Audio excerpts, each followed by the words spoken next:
Hi everyone, I'm Abby and I'm the recruitment manager at Helping Hands Home Care. I'll just start off by telling you a little bit about us and then I'll move on to the vacancies that we've got available and sort of what we look for in a care assistant. So Helping Hands has been established since 1989 and it's a family-run organisation. It was started by a lady called Mary, and then her two sons, Tim and Ben, sort of took over the running of the business in the sort of early 2000s.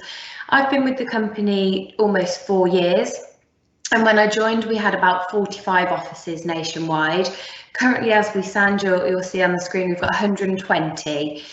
So a really ambitious company, lots of growth, and we've remained stable throughout the pandemic. So echoing what the guys have already said about healthcare being, a really stable sector and a key one to get in.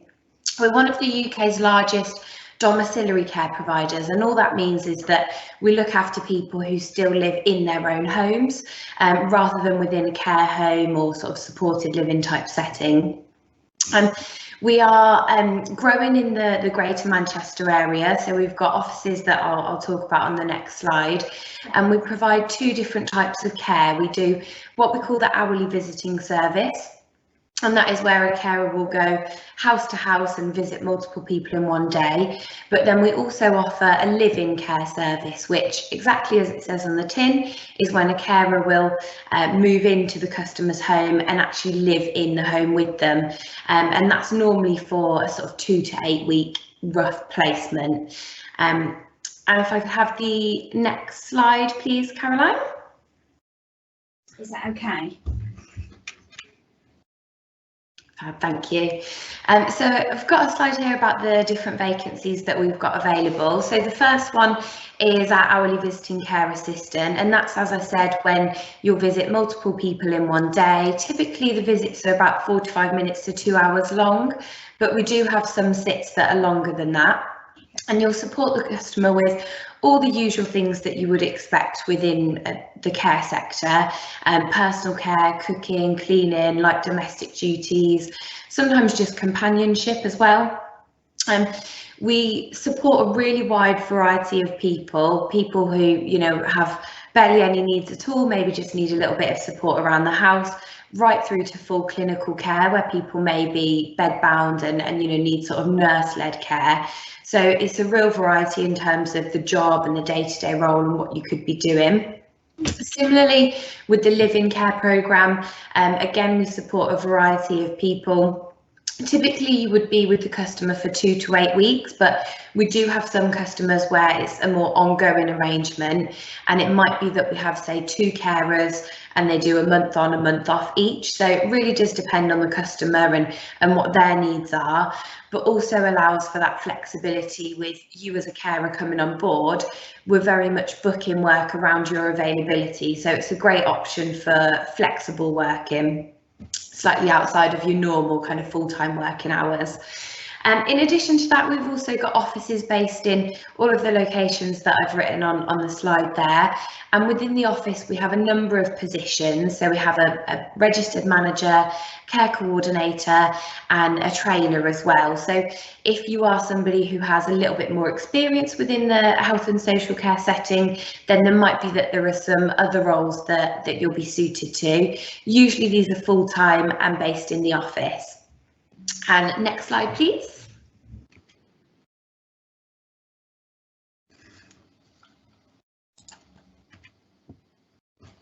Fab. So this slide is a little bit about our sort of culture and what we look for. So 90% of the roles, and those are the living carers and the hourly visiting carers, they require you to have no previous experience. We've got a really well established and robust training programme. So dependent on your needs as an employee, it could be that you've got a lot of experience and you don't need too much training and you want to get straight into the role, which is something that we can accommodate. Or if you're coming from a background of no experience whatsoever, then we have a full training and induction programme that will give you all the tools you need to do the job. You'll also do a lot of shadowing with an experienced carer, so you'll never just be thrown in at the deep end on your own if it's not something that you've done before. The recruitment process that we go for is what we call a values-driven recruitment process, and that's to say that we're not assessing your previous experience, but we're assessing you as a person and what you believe, and we're looking for those values to align to ours. And really it's all about being kind towards people, looking after people. So you'll see on the screen there I've put up a little graphic of our company values, which are around, you know, supporting each other, listening, understanding. And really we do have a culture of autonomy as well. So it's not the type of business where you'll be micromanaged. If there's something that you feel is right to do for the benefit of a customer, then absolutely we advise you get on and do that. The only rule that we have is that it has to pass the granny test. And the granny test is simply asking yourself, would your granny approve? Is it morally the right thing to do? Is it, you know, financially viable, something that she would approve of? Then if it passes that test, then absolutely you can crack on and do it. So as much as we're the type of company that, you know, has standards that we set, and obviously we need to do that for, we're looking after vulnerable people, we are the sort of company where, you know, you're allowed to show a bit of personality, a bit of initiative, and if you're ambitious and want to progress, then those opportunities are going to be available to you. And next slide, please.